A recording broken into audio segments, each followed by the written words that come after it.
தங்கமுன்னு ஊரு ஒன்ன மேல தூக்கி வைக்கும், திண்டுக்கல் பூட்டு 2 மாட்டி பூட்டி வைக்கும், விட்டுவாடி ராசாத்தி. அர்ஜுன், நீங்க ரொம்ப வருஷம் என்ன பார்க்கவே இல்லைல்ல, அதான் இவ்வளோ ஷாக் ஆகுறீங்கன்னு நினைக்கிறேன். என்னடா இப்படி ஆயிட்ட? இல்லடா, உன்னை ரொம்ப வருஷமா பார்க்கணும்னு உங்க அம்மா கிட்ட கேட்டுட்டு தான் இருந்தேன். அவ எனக்கு அலோவ் பண்ணவே இல்லை. நீங்க நினைச்சிருந்தா என்னை பார்க்க வந்திருக்கலாம். என்னை பெத்ததை நீங்க 2 பேரும் தானே. அவங்களுக்கு என் மேல எவ்வளவு உரிமை இருக்கோ அதே அளவுக்கு உங்களுக்கும் என் மேல உரிமை இருக்குல்ல. ஆனா 2 பேருமே உயிரோட இருந்து என்னை அப்படியே விட்டுட்டீங்க. எனக்கு எந்த அளவுக்கு கஷ்டமா இருந்துச்சுன்னு எனக்கு மட்டும்தான் தெரியும். அர்ஜுன், அம்மா அப்பா இல்லாம வளர்றது எவ்வளவு கஷ்டம்னு எனக்கு நல்லாவே புரியும் அர்ஜுன். உன்ன மாதிரி சேம் சிச்சுவேஷன்ல தான் நானும் இருந்தேன். என்னோட நிலைமையிலாவது பரவாயில்ல, அம்மா இறந்துட்டாங்க, ஆனா அப்பா இருந்தும் எதுக்குமே எனக்கு யூஸ் ஆகல. ஆனா உன்னோட நிலைமையில அம்மா அப்பா இருந்தும் உன்னால சந்தோஷமா அவங்க கூட இருக்க முடியல. இங்க பாரு அர்ஜுன், இதுக்கப்புறம் நீ எங்கேயும் போக கூடாது. எங்க எல்லாரும் கூடயும் சேர்ந்துதான் இருக்கணும், சரியா? எனக்கு இந்த ஹாஸ்பிட்டல்ல வேலை கொடுப்பீங்களா? நீ என்ன படிச்சிருக்க அர்ஜுன்? பாராமெடிக்கல்ஸ் முடிச்சிருக்கேன். சரி அர்ஜுன், அப்புறம் நான் உன்கிட்ட ஒரு விஷயம் சொல்லுவேன், கேப்பியா? சொல்லுங்க. இந்த காலத்துக்கு பாராமெடிக்கல்ஸ் கண்டிப்பா பத்தாது அர்ஜுன். நீ அதை தாண்டி நிறைய படிச்சனாதான் உன்னால நிறைய எக்ஸ்போஸ் பண்ண முடியும். தெரியும், ஆனா பாராமெடிக்கல்ஸே ரொம்ப கஷ்டப்பட்டு தான் படிச்சேன். அடுத்ததுலாம் நான் படிக்கணும்னா என்கிட்ட எதுவுமே இல்லை. நான் உன்னை படிக்க வைக்கிறேன் அர்ஜுன். நம்ம 2 பேருக்கும் அம்மா தான் வேற, ஆனா ஒரே அப்பா தானே. நீ எனக்கு தம்பிடா. எனக்குன்னு கூட பிறந்தவங்க யாருமே இல்லைன்னு நினைச்சிட்டு இருந்தேன். ஆனா நம்ம 2 பேருக்கும் அம்மா வேற வேறையா இருந்தாலும் அப்பா ஒண்ணு தானே.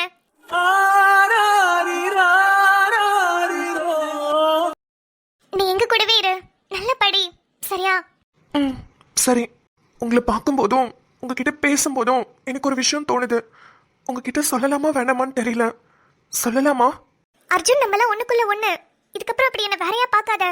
உனக்குன்னு கூட பிறந்த அக்கா இருந்தா நீ என்னெல்லாம் சொல்லுவியோ அதெல்லாம் சொல்ல அர்ஜுன். ஒன்னும் நான் நினைச்சுக்க மாட்டேன். எங்க அம்மாவும் சரி எங்க அப்பாவும் சரி இது வரைக்கும் என்கிட்ட ஆசையா 5 நிமிஷம் கூட உட்கார்ந்து பேசினது கிடையாது. அவங்க 2 பேருக்குமே பிசினஸ் தான் முக்கியம். அர்ஜுன், பிசினஸ்ல ஏதாவது லாஸ் ஆனாலோ இல்ல டென்ஷன் ஆனாலோ அந்த கோவத்தெல்லாம் என்கிட்ட தான் காட்டுவாங்க. அவங்க 2 பேருமே சிரிச்சு என்கிட்ட பேசி நான் பார்த்ததே கிடையாது. நீங்க ரொம்ப சாஃப்டா பேசுறீங்க, ரொம்ப ஆறுதலா பேசுறீங்க. எனக்கு நீங்களே அம்மாவா இருந்திருந்தா நல்லா இருக்கும்னு தோணுது. அர்ஜுன், அக்கான்றவங்க இன்னொரு அம்மாக்கு சமண்டா. சின்ன வயசுல இருந்து நம்ம ஒன்னா வளராம இருந்திருக்கலாம், ஆனா இதுக்கப்புறம் நம்ம எக்காரணத்தை கொண்டு பிரியக்கூடாது, ஒன்னாவே தான் இருக்கணும். உண்மையா சொல்றேன், சார் தான் என்னோட அப்பான்னு தெரிஞ்சப்ப கூட எனக்கு இவ்வளவு சந்தோஷம் வரல. ஆனா நீ எனக்கு தம்பின்னு ஒருத்தன் இருக்கேன்னு தெரியும் போது எனக்கு எவ்வளவு பலமா இருக்கு தெரியுமா? ஒரு பொண்ணுக்கு அண்ணனோ தம்பியோ இருந்தா அவ்வளவு பலமாவும் சந்தோஷமாவும் இருக்கும். அதே மாதிரி ஒரு பையனுக்கு அக்காவோ தங்கச்சியோ இருந்தா பாசம் அதிகமா இருக்கும். நீங்க சொல்றத நான் உணர்றேன். சரிடா.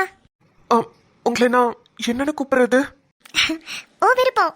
என் பேரு போதும் பொண்ணு. ஊர்ல எல்லாருமே என்ன பொண்ணின்னு தான் கூப்பிடுவாங்க. உனக்கு என்ன விருப்பமா இருக்கோ நீ கூப்பிட்டுக்கோ. அக்கா, ஏசி மிட்டும் கண்ண பாக்க குடுத்து வச்சனா, எனக்கு தந்த வாழ்க்கை உனக்கு மட்டும்தான். தம்பி, நீங்க வந்ததுல ரொம்ப சந்தோஷம்ப்பா. யாருமே இல்லைன்னு நினைக்காத, நாங்க எல்லாரும் உங்க கூட தான் இருக்கோம். நான் யாருன்னு தானே பாக்குறேன், உங்க அப்பாவோட ஃப்ரெண்டு. சின்ன வயசுல இருந்து நாங்க 2 பேரும் நல்ல நண்பர்கள். சரி. டேய் நண்பா, என்னடா இன்னும் வருத்தப்பட்டுக்கிட்டு இருக்க? இங்க பாரு, உன்னோட 2 முத்தான பிள்ளைங்க உன் கண்ணு முன்னாடி வந்து நிக்கிறாங்க. சந்தோஷமா இருடா. வாழ்க்கையில அடுத்தடுத்து எல்லாமே டக்கு டக்குன்னு நடக்கும்போது ஒரு மாதிரி வித்தியாசமா தான் இருக்கு. இது வரைக்கும் நான் ஒரு அப்பாவா அந்த பிள்ளைங்களுக்கு எதுவுமே பண்ணதில்ல. ஆனா இதுக்கப்புறம் ஒரு நல்ல அப்பாவா இருக்கணும்னு ஆசைப்படுறேன் நண்பா. யாரா இவன்? புது கேரக்டர்? டே அன்மினியா, என்னடா அது புது கோலம்? அது வந்துப்பா, நீங்க எல்லாம் மாப்பிள்ள மாதிரி சும்மா கெத்தா நிக்கிறீங்க. நான் மட்டும் ஏதோ சைடு கேரக்டர் மாதிரி நின்னுட்டு இருந்தேன். அதான் நானும் போய் பட்டு வேஷ்டி சட்டையை கட்டிட்டு வந்துட்டேன். என்னப்பா, நல்லா இருக்கா? பா, உங்களை தான் கேக்குறேன், நல்லா இருக்கா சொல்லுங்கப்பா. எம்மாடி, உன்னையே தாமா கேக்குறான், நல்லா இருக்கா இல்லையான்னு சொல்லு. என்னவா பா, உங்களை தான் கேக்குறான். என்னை அப்படி கேட்டு கிழிச்சிட்டாலும் சாரு, நான் சொல்றதுதான் சார் கேட்பாரு. என்னையா 10 வாட்டி சொல்லுங்கப்பான்னு மரியாதையா கேட்கும் போதே தெரியல அவன் உன்னையத்தான் கேக்குறான்னு. என்னைக்கு தான் என்ன மரியாதையா கூப்பிட்டுருக்காரு சாரு? அன்பினியா, உன்கிட்ட ஒரு விஷயம் சொல்லணும்டா. சொல்லுடி. இங்க பாரு, இவன் பேரு அர்ஜுன். இவன் என்னோட தம்பி. ஏண்டி, இதெல்லாம் உனக்கே ஓவரா தெரியலையா? திடீர்னு இந்த ஆளை கூட்டிட்டு வந்து இவன் தான் என் அப்பான்னு சொன்னேன். திடீர்னு ஒருத்தன் எங்க இருந்து பறந்து வரான், இவன் தான் உனக்கு தம்பின்ற. இன்னும் எத்தனை கேரக்டர் நீ உள்ள ஒளிச்சு வச்சிருக்க? நீ பிறக்கிறப்பே உங்க அம்மா செத்து போயிட்டாங்க, அப்புறம் எப்படி இவன் வந்தான்? ஐயோ டே லூசு, இது நீலாம்பரியோட பையன்டா. யோ மாமா, பையன் வேணும்னு சாதிச்சிட்டல. எப்படியா எப்படி? ஆனா உன்னை பார்த்து நான் நிறைய கத்துக்கிட்டேயா. சூப்பரியா, வாழ்ந்திருக்கியா உன்னோட வாழ்க்கைய நீ. டேய் எருமை, நண்பா சொல்றா. பொண்ணையும் இங்க இருக்கு, அன்பினியாவும் இருக்கான். கேட்டுருவோமாப்ல. அன்பு இங்க வா. டேய் என் பக்கத்துல வந்து நில்றா. உன் பக்கத்துல வந்து நிக்கவா? ஏப்பா நான் என்ன உன கல்யாணமா பண்ணிருக்கேன் உன் பக்கத்துல வந்து நிக்கிறதுக்கு? சரி, எங்க ஜோடி எப்படி சொல்லு. என் பிள்ளைய நானே கொண்டு போய் பாலங்கலத்துல தள்ளுறேன்றது எனக்கு கொஞ்சம் உறுத்தலா தான் இருக்கு. பா, பொண்ணிய போய் பாலங்கலத்துலன்னு சொல்றீங்க? டேய் பொண்ணு என் தங்கம்டா, நான் அதை சொல்லல, உன்னைய தான் சொல்றேன். என் பிள்ளைன்னு சொன்னது பொண்ணிய தான் சொன்னேன். ஹோ, அப்ப பால போன கிணறுன்னு என்ன இன்டைரக்டா சொல்றீங்க? இதை விட டைரக்டா எவனாலையும் சொல்லிருக்க முடியாது. மூடிட்டு கேளு நான் சொல்றத. உலகத்துல இதை விட இன்னைக்கு யாருமே டேமேஜ் பண்ணிருக்க முடியாது. அன்பினியா மாமா, என் பொண்ணைய கட்டுறதுக்கு உனக்கு சம்மதமாப்பா? என்ன கேட்டீங்க? மறுக்கா சொல்லுங்க. இல்லப்பா, என் பொண்ணைய கல்யாணம் கட்டுறதுக்கு உனக்கு சம்மதமானு கேக்குறேன். மறுக்கா சொல்லுங்க. டேய் புதுசா கேக்குற மாதிரி எப்படி நடிக்காத. பொண்ணைய கல்யாணம் பண்ணிக்கிறதுக்கு உனக்கு சம்மதமா இல்லையா? சொல்லிடா சீக்கிரம், மணியாவது. இல்ல எனக்கு புரியல, இதை நீங்க கேட்கணுமா என்கிட்ட? நான் ஸ்கூல் படிக்கும் போதே சொல்லிட்டேனே, நான் வளர்ந்தா பொண்ணைய தான் கல்யாணம் கட்டிக்குவேன்னு. நீங்க அந்த கேள்வி எங்க 2 பேர்கிட்ட கேட்கவே வேணாம். நாங்க 2 பேருக்குமே சம்மதம் தான். இந்நேரத்துக்கு பந்தல போட்டு பத்திரிக்கை அடிச்சிருப்பீங்கன்னு பார்த்தா இப்ப வந்துட்டு சம்மதமா வேணாமான்னு கேட்டுக்கிட்டு இருக்கீங்க. டேய் கல்யாணம் ஆசைன்றது அந்தந்த வயசுல தாண்டா வரணும். நீ பிறந்ததுல இருந்து அந்த ஆசையில மட்டும் தானே இருக்கிற. ரைட்டு, இன்னைக்கு நம்மள வச்சு செய்யணும்னு முடிவு பண்ணிட்டாங்க. பண்ணட்டும். உன்கிட்ட போய் கேட்டேன் பாரு. பொன்னி நீ சொல்லு கண்ணு, அன்பினியாவை கட்டுறதுக்கு உனக்கு சம்மதமாமா? இல்ல உனக்கு என்னனாலும் சொல்லு, நான் பாத்துக்கிட்டேன். இல்ல நீங்க அப்ப அவகிட்ட கேட்கணுமா? இல்ல நான் கேக்குறேன். வாய மூடுறா குரங்கு, கொஞ்சமாவது பேச விட்டுறியா நீ? அப்பா, ஆரம்பத்துல இருந்தே அன்பினியா என்ன காதலிக்கிறான்னு எனக்கு தெரியும். ஆனா நான் தான் அவனை அவாய்ட் பண்ணிட்டு இருந்தேன். நல்லா படிச்சு பெரிய டாக்டர் ஆனதுக்கு அப்புறமும் அன்பினியாவை தான் கல்யாணம் பண்ணணும்னு ரொம்ப ஆசைப்பட்டுட்டு இருந்தேன். ஆனா ஒரே ஒரு சந்தேகம் மட்டும் இருந்துச்சு. நான் இது வரைக்கும் என்னோட காதலை அவன் கிட்ட வெளிப்படுத்தவே இல்லையே. நான் படிச்சு முடிக்கிற வரைக்கும் அதே காதலோட இருப்பானா, இல்ல நம்மள இப்படி அலைய விடுறாளேன்னு நினைச்சிட்டு என்னை விட்டுட்டு போயிடுவானோன்னு ரொம்ப டவுட் இருந்தது. ஆனா கொஞ்சம் கூட அன்பினியா என்ன மறக்கவே இல்லை. நான் ஸ்கூல் படிக்கும் போதுல இருந்தே அன்பினியாக்கு என்ன பிடிக்கும்னு எனக்கு தெரியும். ஆனா அப்ப என் மனசுக்குள்ள இருந்தது எல்லாமே 10th 12th பப்ளிக்ல நல்ல மார்க் வாங்கணும், நீட் எக்ஸாம் பாஸ் பண்ணி மெடிக்கல் காலேஜ்ல சீட்டு வாங்கணும்னு மட்டும்தான் இருந்தது. அதுக்கு பிறகு MBBS 5 வருஷம். அன்பினியா இன்ஜினியரிங் படிக்க வேற காலேஜ்க்கு போனா. அப்ப கூட என் மனசுக்குள்ள தோண்டிட்டே தான் இருந்தது, ஒருவேளை அவன் அந்த காலேஜ்ல ஏதாவது ஒரு பொண்ணை பார்த்து லவ் பண்ணி கல்யாணம் பண்ணிப்பானோன்னு. ஆனா அப்பவும் அவன் என்னோட காதலுக்காக தான் வெயிட் பண்ணிக்கிட்டு இருந்தான். நான் இந்த இடத்துல நான் ரொம்ப சுயநலமா இருந்திருக்கேன்னு எனக்கே தோணி இருக்கு. அவனோட காதலை இது வரைக்கும் நான் கண்டுகிட்டதே கிடையாது. ஆனா அப்படி இருந்தும் நான் தான் வேணும்னு எனக்காக வெயிட் பண்ணிக்கிட்டு இருந்தான். என்னோட காதல் தான் முக்கியம்னு என்னோட லட்சியத்துக்காக அவனும் வெயிட் பண்ணிக்கிட்டு இருந்தான். அப்படிப்பட்ட ஒரு பையனை நான் கண்டிப்பா என்னோட லைஃப்ல மிஸ் பண்ணவே மாட்டேன். லைஃப்ல எவ்வளவோ விஷயங்கள் நான் மிஸ் பண்ணியிருக்கேன், ரொம்ப கஷ்டப்பட்டிருக்கேன். ஆனா கண்டிப்பா அன்பினியாவை மிஸ் பண்ணவே கூடாதுன்னு என் மனசுக்குள்ள தோணிக்கிட்டே இருக்கு. ஆமா அன்பினியா, உன்னை எனக்கு ரொம்ப பிடிக்கும்டா. ஆனா உன்கிட்ட நான் சொன்னதே இல்லை. சாரிடா, உன்னை நான் ரொம்ப கஷ்டப்படுத்திருக்கேன். எந்த ஒரு பையனும் அந்த பையனை கண்டுக்காத ஒரு பொண்ணுக்காக இத்தனை வருஷம் காத்துட்டு இருந்திருப்பாங்களான்னு தெரியல. ஆனா நீ இருந்தடா, நீ இருந்த. உன்னை கண்டிப்பா மிஸ் பண்ண மாட்டேன் Anbiniya. I love you so much டா. என்ன இந்த அளவுக்கு புரிஞ்சு வச்சிருக்கியாடி? ஒரு நாள் கூட நீ சொன்னதே இல்ல. லவ் யூ டி பொன்னி, லவ் யூ.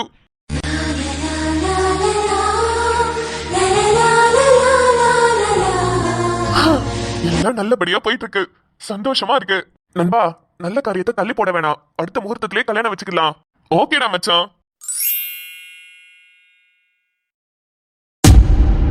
ஆதித்யா, நீங்க யாருக்கிட்ட மோதி இருக்கீங்கன்னு உங்களுக்கு தெரியுதா இல்லையா? இந்த நீலாம்பரி கிட்டயே மோதி இருக்கீங்கல்ல, உங்களை சும்மா விட மாட்டேன் ஆதித்யா. எவ்வளவு தைரியம் இருந்தா ஜெயிலுக்குள்ள இருந்துட்டு என்னைய சும்மா விட மாட்டேன்னு பேசுவீங்க? ஹலோ, இங்க CCTV ஆடியோ ரெக்கார்டோட இருக்கு. இத மட்டும் நான் ரெக்கார்ட் பண்ணி CM செல்லுக்கு அனுப்புனேன், உங்களை மொத்தமா முடிச்சு விட்டுருவாங்க. ஆதித்யா இங்க பாரு, நான் என் பையனை பார்க்கணும். என்னோட பிசினஸ் எல்லாமே போயிடுச்சு. என்னோட அக்கவுண்ட்ஸ் எல்லாத்தையுமே முடக்கி வச்சிருக்கீங்க. ஏன் இப்படி பண்றீங்க? கிராமத்துல அந்த ஃபேக்டரி கட்டும் போது இப்படித்தானே எல்லாரும் உங்ககிட்ட வந்து கெஞ்சினாங்க. கொஞ்சமாவது இறங்கி போனியா நீ? இப்ப என்கிட்ட வந்து விட்டு என் பையன் இருக்கான், என் பிசினஸ் போயிடும்னு கெஞ்சிக்கிட்டு இருக்க.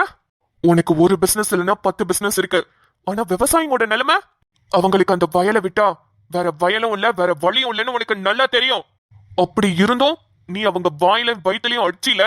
அந்த ஒரு காரணத்துக்காக உன்னை எப்படியாவது எல்லாத்தையும் முடக்கி ஜெயில போகணும்னு ரொம்ப நாளாவே தவிச்சுக்கிட்டு தான் இருந்தேன். ஏதோ உன்னோட கிட்ட நேரம் எங்களோட நல்ல நேரம்ன்ற மாதிரி ஒரு ப்ராப்பரான சீனியர் லாயர் அமைஞ்சாரு. அவரு மட்டும் எனக்கு ஹெல்ப் பண்ணாம இருந்திருந்தாருன்னா நீ இந்த இடத்துல வந்து நின்றுக்க மாட்ட. நியாயத்துக்கு கண்டிப்பா நீதி கிடைக்கும்னு அவரு மூலியமா தெரிஞ்சுக்கிட்டேன். ஐயோ ஆதித்யா, என்ன புரிஞ்சுக்கோ. எனக்கு இப்ப என் பையனை பார்க்கணும். அவன் என்ன பண்றான்? அவங்க அப்பாவும் அவன் கூட இல்ல. நானும் இப்ப இங்க இருக்கேன்.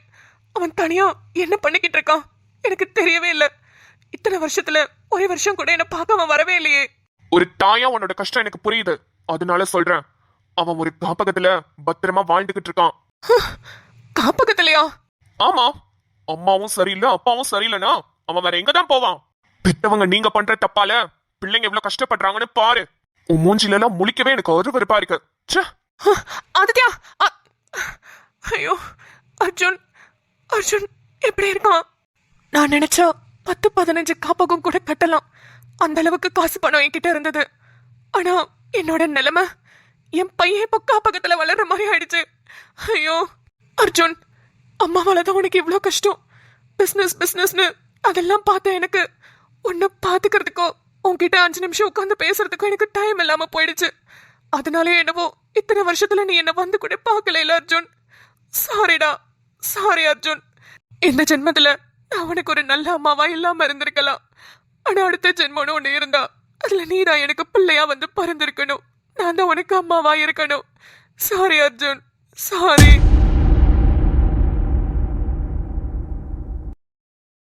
சீனியம்மா, சீனியம்மா, யாரு வாசல்ல வந்து நின்னுக்கிட்டே? அட வாங்க வாங்க, யார் யாரோ புதுசா ஊடெல்லாம் தேடி வந்திருக்கிறிய. என்ன பண்றது, எல்லாம் என் நேரம். அதுவும் தாம்பாள தட்டோட என்னவா? பார்த்தா எப்படி தெரியுது? பார்த்தா சம்பந்தம் பேச வந்த மாதிரில தெரியுது. பாரா, கரெக்டா சொல்றீங்க. எப்ப எப்பன்னு காத்துக்கிட்டு இருந்தீங்களோ? ஐயே, ஏன் நான் காத்துக்கிட்டு இருக்கேன்? ஏன் அவனுக்கு அங்க பொண்ணு கிடைக்காம கிடக்குது? என் மவனை நான் இன்ஜினியர் படிக்க வச்சிருக்கேன்ல. ஐயா, இன்ஜினியரிங் படிச்சா மட்டும் போதுமா? வேலைக்கு யார் போவா? அதெல்லாம் என் மாமன் போய்க்கிடுவான். நீங்க வந்த விஷயத்த சொல்லுங்க, சொல்லிட்டு கிளம்புங்க. என்ன சுகர் மாம்? வாங்க போலீஸ்காரம்மா. என்ன விஷயம்னே சொல்ல மாட்டீங்களே, அப்பனா ஆத்தா கூட வந்துட்டு அப்படியே நிக்கிறிய. என்ன விஷயம் தானே சொல்லணும். டா சொல்லி புடுறேன். எங்க உங்க மவனை காணோம்? டா இருக்காப்ல, கூப்பிடுறேன். இல்லே மாறா, லே மாறா. என்ன அல்லே மாறா,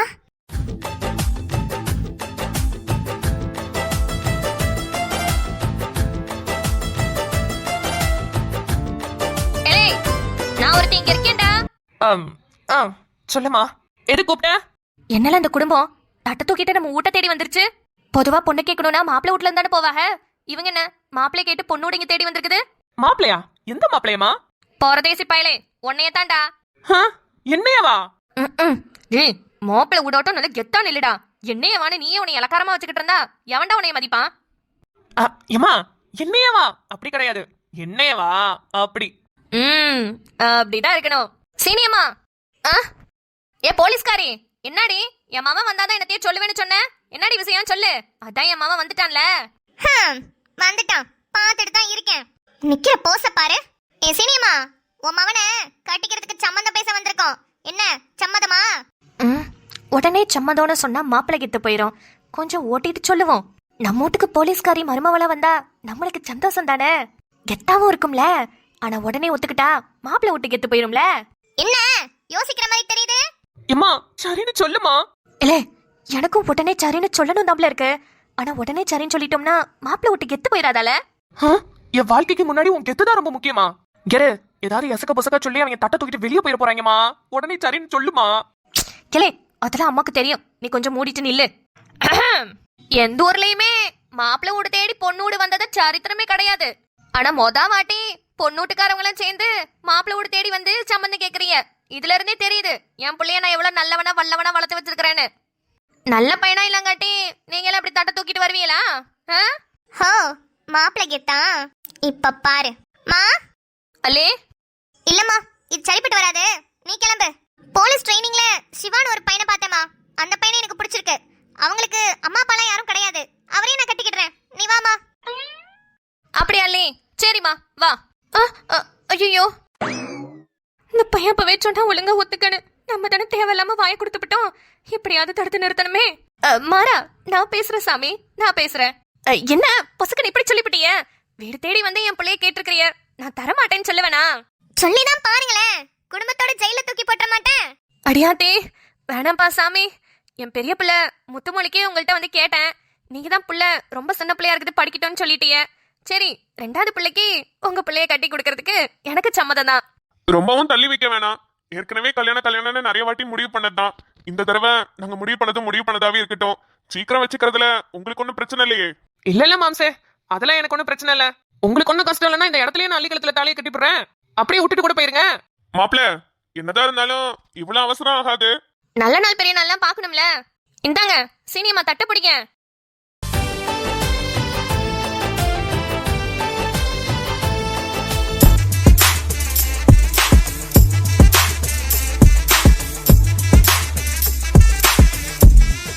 அத்தா, உனக்கு சந்தோஷமா? ஏத்தா, நான் ஆசைப்பட்டதெல்லாம் சந்தோஷமா நடக்குதுதா. என் மூச்சு நிக்கிறதுக்குள்ள எப்படியாவது உனக்கு ஒரு கல்யாணத்தை பண்ணி நீ சந்தோஷமா வாழ்றத நான் பாக்கணும்னு தான் என் மூச்சை நான் கையில புடிச்சுக்கிட்டு இருந்தேன். யார்கிட்டயாவது கையில கால விழுந்தாது உனக்கு மாப்பிள்ளை தேடணும்னு நினைச்சிட்டு இருந்தேன். ஆனா பாரு, நான் இருக்கிறேன். உங்க அப்பன், உன்னைய பெத்த அப்பன் இங்கதான் நிக்கிறான். உனக்கு தம்பினுக்கு சொல்லிக்க உனக்கு ஒரு உறவு கிடைச்சிருக்குது. அதுக்கு மேல அன்பினி அப்பா சேகர் தம்பி, அவரும் உன் அப்பா மாதிரி நல்லா பாத்துக்கிறாப்ல. இது எல்லாத்துக்கும் மேல உன் புருஷன் அவ போறானே, இந்த பையன் எனக்கு ரொம்ப பிடிக்கும் தா. நல்ல பையன். நீ பிறந்து என் கையில நான் வாங்கும்போது யாருமே இல்லாத அனாதையா உன்னை வளர்க்க போறேன்னு நினைச்சு ரொம்ப வருத்தப்பட்டுக்கிட்டு இருந்தேன். ஆனா இப்ப உன்னை சுத்தி, நம்மளை சுத்தி இத்தனை பேர் இருக்காங்கன்னு நினைக்கும் போது சந்தோஷமா இருக்குதா. ரொம்ப ரொம்ப சந்தோஷமா இருக்கு. மா, நல்ல நாள் அதுமா, எதுக்கு கண் கலங்கிட்டு? ஆனந்த கண்ணீர் தான் தா, வேற என்ன? சரி அன்பினியா, இப்பா நைட்டெல்லாம் எப்படி தாலி கட்டுறதுன்னு ஒரே குழப்பத்துல எனக்கு கட்டி பார்த்து பிராக்டிஸ் பண்ணிட்டு இருந்தியே. என்னடா, ஒழுங்கா கட்டிருவியா? பா, மோனத்தை வாங்காதப்பா. உண்மையாவா? ஆமாண்டி, நான் பாட்டுக்கு எசுக்கு புசுக்கான்னு கட்டிட்டேனா, அதான் அப்பாவை உட்கார வச்சு கட்டி பார்த்தேன். சரி நமக்குள்ளே இருக்கட்டும். அன்பினியா, மாறனும் அள்ளியும் பாரு. இல்ல தம்பி மாறா. என்ன மதனி? ஏண்டா கை எடுத்துட்டேன்னா அள்ளி ஓடிடுவாளா? ஏன்னா எப்படி பிடிச்சிருக்க? அது ஒண்ணும் இல்ல வீரா, துரைக்கு கல்யாணம் ஆகுதுல, அந்த குஷியில இருக்காப்ல. தம்பி, நம்ம வீட்டுக்கு தான் வந்தாவணும். நாங்கெல்லாம் உங்க 2 பேரையும் வச்சு செய்வோம். அதெல்லாம் தாங்கிக்கிடுவீங்களா? ஏக்கோ, நீங்க பெரிய கராத்தே சாம்பியன்னா நானும் போலீஸ் ஆக்கும். ஒரு அளவுக்கு பாப்பேன். ஓப்படியார் கொடுமைலாம் நடந்துச்சு, தூக்கி உள்ள போட்டுருவேன். ஆஹா, கழுத்துல என்ன தாலி ஏறல, எப்ப வேணா நிறுத்தி போடுவோம். ஐயோ, நீங்க செஞ்சாலும் செஞ்சு என் வாழ்க்கையில உட வச்சு விடுவீங்க. இருங்க, முதல்ல தாலி எடுத்து கட்டி போடுறேன்.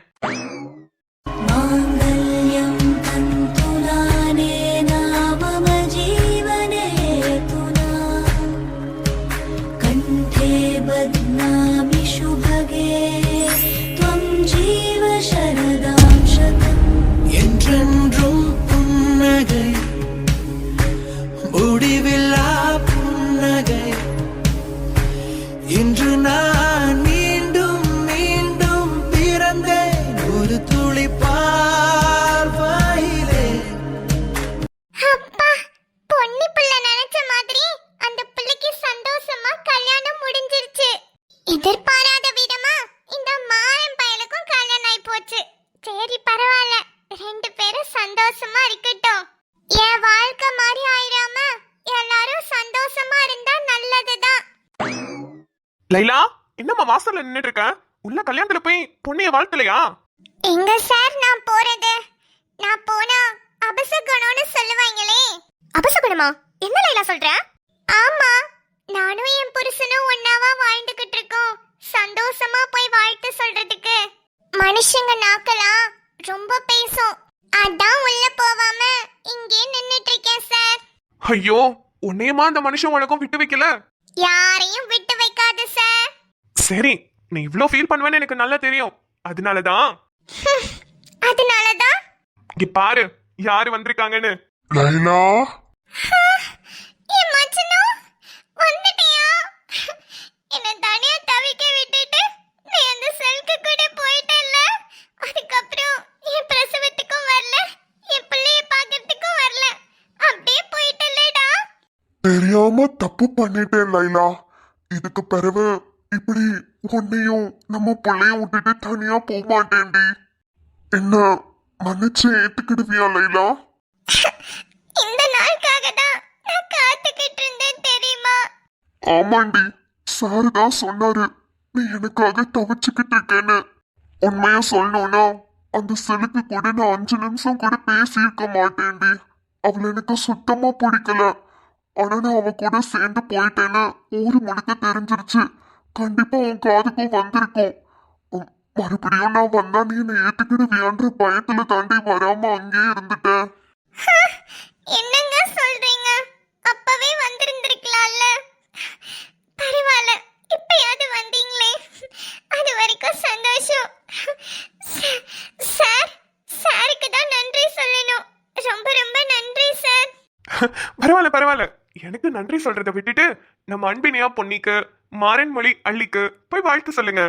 ஆமாங்க, வாங்க நம்ம 2 பேரும் ஜோடியா போய் அந்த 2 ஜோடிங்களுக்கு வாழ்த்து சொல்லிட்டு வரலாம். ஓ சரி லைலா.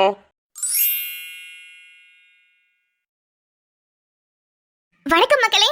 தம்ப்நெயில் பார்த்திருப்பீங்க, சுபம்னு போட்டிருப்பேன். என்னடா அது, அதுக்குள்ள போதும் பண்ண முடியுது அப்படின்னு எல்லாருக்கும் ஒரு ஷாக் இருக்கும்னு நம்புறேன்.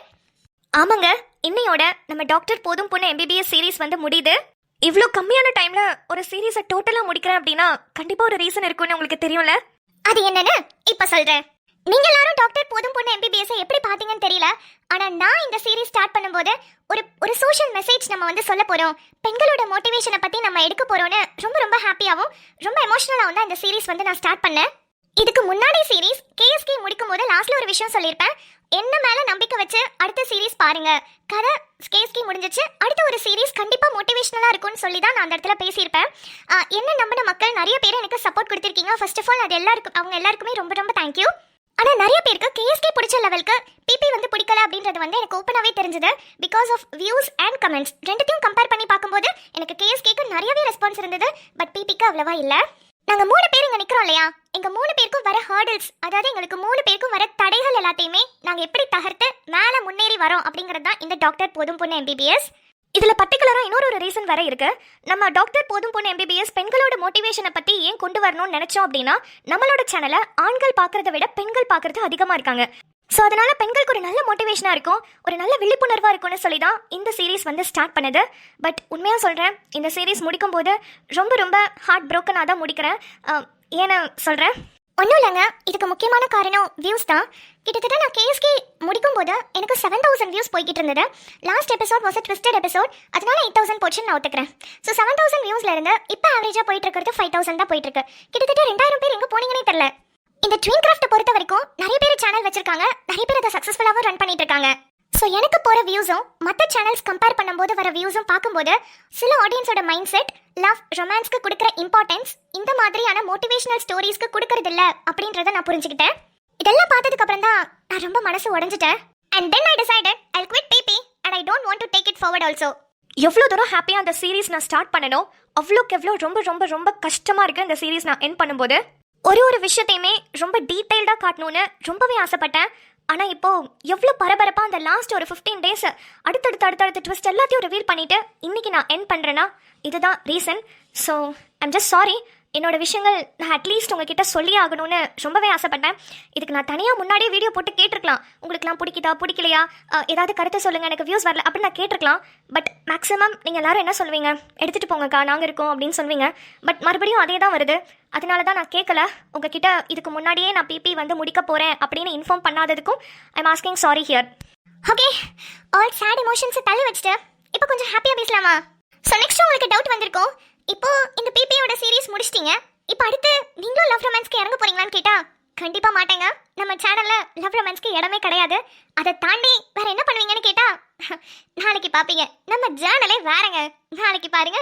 உங்களுக்கு பிடிக்குமா பிடிக்காதான்னு எனக்கு தெரியாது, பட் பிடிக்கிற மாதிரி நான் எடுப்பேன்ற நம்பிக்கை எனக்கு இருக்கு. எப்போதுமே சொல்றதுதான், எப்போதும் எனக்கு எப்படி சப்போர்ட் கொடுத்துட்டு இருந்தீங்களோ அதே மாதிரி இதுக்கப்புறமும் கொடுப்பீங்கன்ற நம்பிக்கையோட I'm just signing off here. And thank you so much. என்ன நிறைய பேர் சப்போர்ட் பண்ணியிருக்கீங்க, அவங்களுக்கு நான் ரொம்பவே கடமைப்பட்டிருக்கேன். தேங்க்யூ ஸோ மச் மக்களே. தேங்க்யூ மக்களே. சிறகுகள் வீசியே சுதந்திர ஆசையில் போகிறேன்.